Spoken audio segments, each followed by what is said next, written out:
કચ્છના નલિયાના વાયોર ગામની ઘટના છે। સરકારી શાળાની છતના પડ્યા છે પોપડા। રજાના દિવસે આ પોપડા પડતા જાનહાનિ ટળી છે। કમ્પ્યુટર લેબ અને ટેબલને નુકસાન થયું છે, પરંતુ જો ચાલુ દિવસે જો આ છતના પોપડા પડ્યા હોત તો પછી બાળકોનું શું થાત? જો બાળકો ત્યાં હોત અથવા તો સ્ટાફ ત્યાં હોત તો તેમને ઈજા થઈ હોત।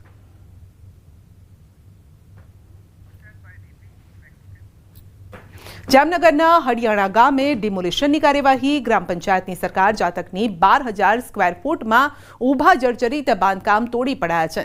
ગ્રામ પંચાયતની સરકારી જગ્યામાં ધાર્મિક બાંધકામ પણ કરાતું હોવાનું ધ્યાને આવ્યું છે અને ચુસ્ત પોલીસ બંદોબસ્ત વચ્ચે મામલતદાર અને ગ્રામ પંચાયતની ટીમ દ્વારા બુલડોઝર સાથે ડિમોલિશનની કાર્યવાહી હાથ ધરવામાં આવી છે। ડિમોલિશન કરાયેલ જગ્યા શાળા માટે ફાળવવા માટે હુકમ પણ થયો હતો। તો શાળા માટે ફાળવાયેલી જગ્યા પર કરાયું હતું દબાણ। જો કે ત્યારબાદ પોલીસનો કાફલો પણ ત્યાં પહોંચ્યો અને બોલાચાલી થઈ હતી। સામસામે ઉગ્ર બોલાચાલી થઈ હતી।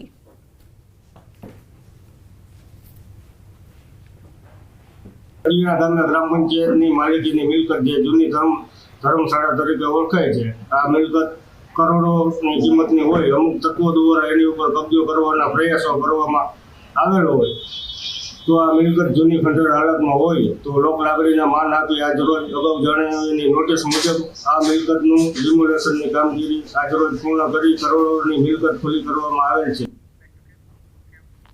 અંતમાં નજર કરીશું ટોપ 3 હેડલાઇન્સ પર। અમદાવાદમાં 3 ગાડીઓએ રેસ લગાવી એક્ટિવા ચાલકને મારી ટક્કર, 2ના મોત। ભરૂચમાં સેલ્ફીના ચક્કરમાં 5 યુવકો નદીમાં ફસાયા, નાવિકોએ બચાવ્યા। જાફરાબાદના લુણસાર ગામે 8 મકાનના તાળા તોડી 11 લાખની ચોરી।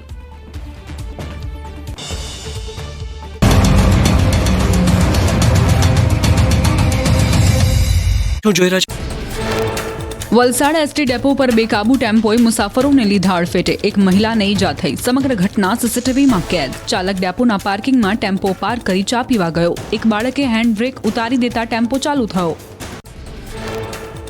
દ્વારકામાં બેફામ રફતારનો કેસ સીસીટીવીમાં કેદ। ભદ્રકાળી વિસ્તારમાં પૂરપાટ દોડતી કાર રેસ્ટોરન્ટમાં ઘૂસી। અકસ્માતથી બાંસુરી ગ્રાન્ડ રેસ્ટોરન્ટ માલિકને ભારે નુકસાન। સદનસીબે અકસ્માતમાં કોઈ જાનહાનિ નહીં। વડોદરામાં નવલખી મેદાન પર સ્ટંટબાજોએ કબજો જમાવ્યો। રોડ પર એકસાથે 3 કાર હંકારી સ્ટંટ કર્યા। પોલીસ પરવાનગી વિના ડ્રોન ઉડાવી રીલ પણ બનાવી। સાઉથની ફિલ્મ હોય તેમ સ્ટંટ કરી પોતાના અને બીજાના જીવને જોખમમાં મૂક્યા। બનાસકાંઠા જિલ્લામાં ધાનેરાના રેલ નદીમાં લબરમુછિયાએ સ્ટંટ કરતા દેખાયા। મોંઘી દાટ ગાડી અને બ્લેક કલરના કાંચવાળી ગાડી લઈ રેલ નદી બાનમાં લીધી। નદીના